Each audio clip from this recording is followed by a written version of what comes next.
सार्वजनिक उत्सवांमध्ये शास्त्राने जे नियम घालून दिलेत पूजा अर्चनेचे, तर हे हे कसे पाळले पाहिजेत लोकांनी?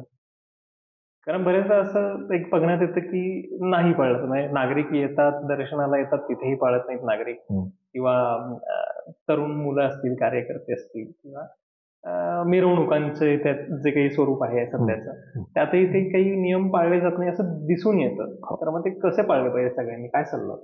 यथाशक्ती प्रयत्न हाच त्याला आपण उपाय देऊ शकतो. कारण समजा अगदी आपण असं धरून चालू, की प्रतिष्ठापना करण्याचा मुहूर्त इतक्या वाजल्यापासून इतक्या वाजेपर्यंतच आहे. हे अगदी जरी मान्य केलं, तरी एका पुण्यामध्ये समजा 22.5 लाख गणपती बसणार आहेत. एवढ्या वेळेत या सगळ्यांना पुरवण्यासाठी माझ्याकडे पुजारी आहेत का? हो. जेवढ्यांना जमेल तेवढ्यांना त्या त्या मुहूर्तामध्ये त्या त्या गोष्टी घेऊन तो पुढे चालू ठेवणं हा शक्यतो प्रयत्न करावा. म्हणजे चुकवण्यासाठीच काय आपण अहमिका लावलेला नाहीये, स्पर्धा लावलेली नाहीये. मुळात सार्वजनिक गणेशोत्सव हा केवळ उपासनेसाठी नसून तो प्रबोधनात्मक कार्यक्रम वाढवण्यासाठी आहे.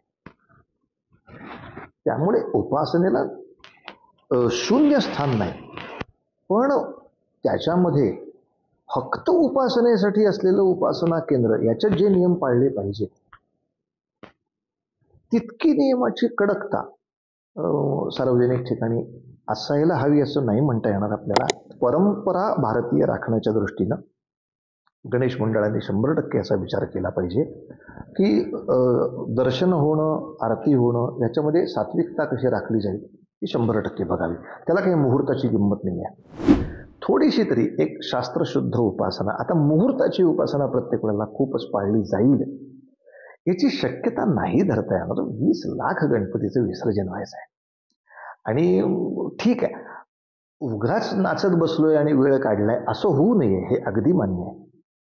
पण तरी सुद्धा त्याच्या विसर्जनाची एक नीट प्रकार ते सोय व्हावी. ते दृश्य सुद्धा फार भयानक असतं. मुंबईचं सुद्धा समुद्रातलं, की ते विसर्जन होण्यापेक्षा मग ते फेकणं त्या मूर्तीला किंवा नंतर त्याचे सगळे तुटलेले अवयव किनाऱ्यावर आलेले बघायला लागणं, या सगळ्या वेडेपणाला शास्त्रीय लोकांनी आणि सामाजिक स्वच्छता राखणाऱ्या लोकांनी कुठेतरी एखादी एक समन्वय बैठक करून याचा एक मध्यम मार्ग काढावा. आणि ज्यायोगे हे राष्ट्र स्वच्छतेच्या दृष्टीनं किंवा राष्ट्र समृद्धीच्या दृष्टीनं सुद्धा थोडंसं कसं उपयोगाला आणता येईल असं करावं, हे 70 वर्ष सुद्धा वाटू नये. हाही एक आपल्या सगळ्या बुद्धिवंतांचा पराभव आहे खूप मोठा, की पहिल्या 10 वर्षातच खरी ही मीटिंग होऊन जायला पाहिजे होती, की अरे अनंत चतुर्दशीच्या दुसऱ्या दिवशी हे काय रे आपण बघतोय, हे कसं टाळता येईल. स्वराज्याच्या स्वातंत्र्याच्या 17व्या वर्षी का विना आम्ही एकत्र विचार केला की आमच्या उत्सवाचा सामाजिक चांगलाच वापर व्हावा आणि अस्वच्छतेकडे त्याची वाटचाल होऊ नये, मानसिक आणि सामाजिक सुद्धा.